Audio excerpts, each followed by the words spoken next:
Many years ago, I participated in an 8-day retreat built on today's first reading from Deuteronomy 4, uh, verses 32 to 40.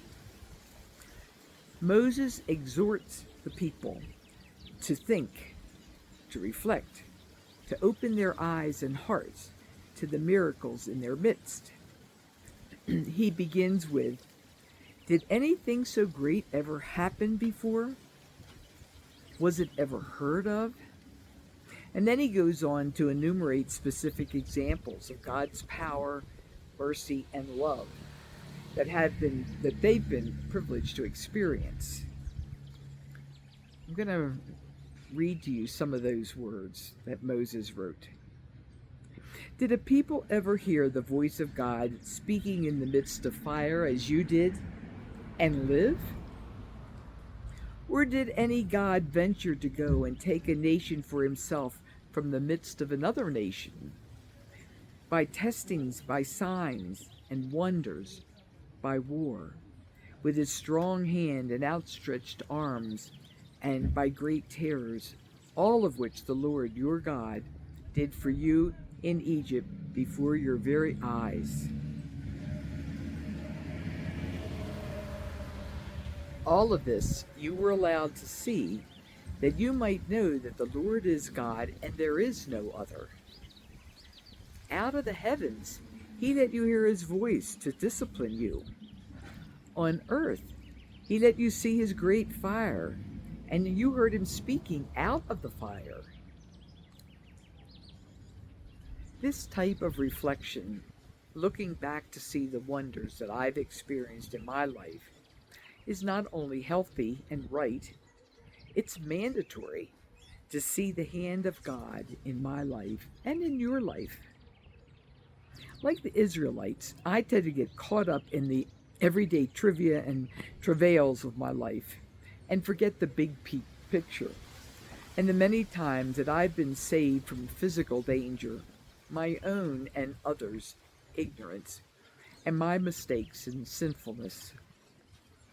If we set aside time periodically to remember, even writing down the miracles in our lives, the prayers that were answered in amazing yet perhaps unexpected ways, the coincidences that dot our lives and direct our paths, we will see God's guiding grace.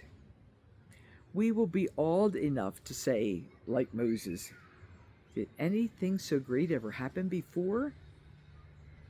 And then we must be moved, as Moses was, to understand that we have been granted these graces, this guidance, so that we might know the Lord is God and there is no other. When I feel that my life is just in my hands, or perhaps in the random hands of fate, I feel anxious and confused. But when I realize the wonders that God has done and the places through which and into which he's brought me, my faith soars. I find another bit of in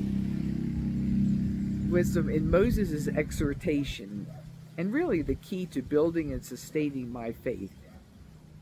In verse 39, it stated, "This is why you must now know and fix in your heart that the Lord is God, in the heavens above and on earth below, and that there is no other." The key, as I see it, is the word fixing these truths in our hearts. That way I will remember God's provisions for me throughout my life, and I'll be moved to respond with gratitude and increased love. I remember that God is God, and he is in control. I need not fear that what may appear to be chaos. Writing down my own personal faith stories when I recall them makes it easier to fix them and the truth that they reveal in my heart. And I invite you to do the same. Have a blessed day. Amen.